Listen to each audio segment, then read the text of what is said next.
La troisième voie alternative, le chemin de dignité et de souveraineté pour le Togo. Éditorial. Le scandale du silence. Alors que le peuple togolais endure depuis plus d'un demi-siècle l'oppression d'une dictature dynastique, le silence des intellectuels et leaders d'opinion se fait assourdissant.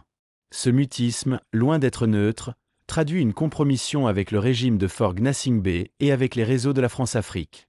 Ce silence est une trahison, celle du savoir qui aurait dû éclairer le peuple, et celle de la conscience qui aurait dû guider la jeunesse. L'illusion des sauveurs extérieurs.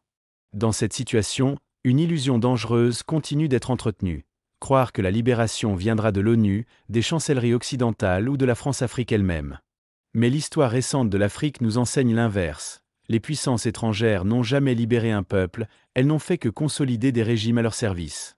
Déléguer notre destin à l'extérieur, c'est prolonger notre dépendance et condamner notre avenir. Une voie endogène, la troisième voie alternative. Face à ces impasses, une option s'impose, la troisième voie alternative pour le peuple togolais.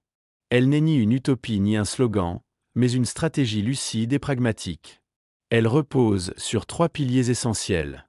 L'auto-organisation citoyenne, dans les quartiers, les villages et la diaspora, pour briser l'isolement et construire la solidarité.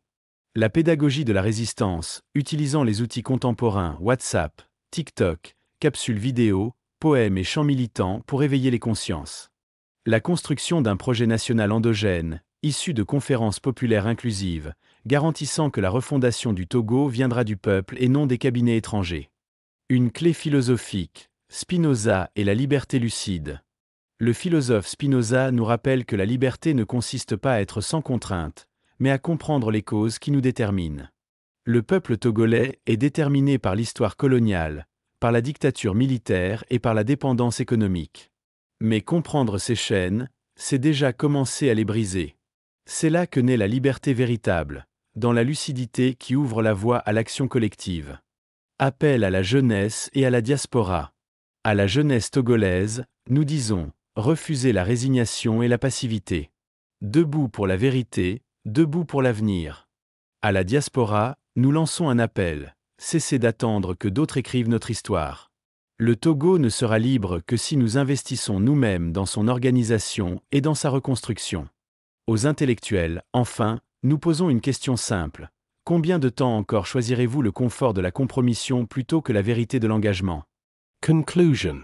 L'histoire nous appelle. La troisième voie alternative n'est pas une option parmi d'autres. Elle est l'unique chemin de dignité, de vérité et de souveraineté.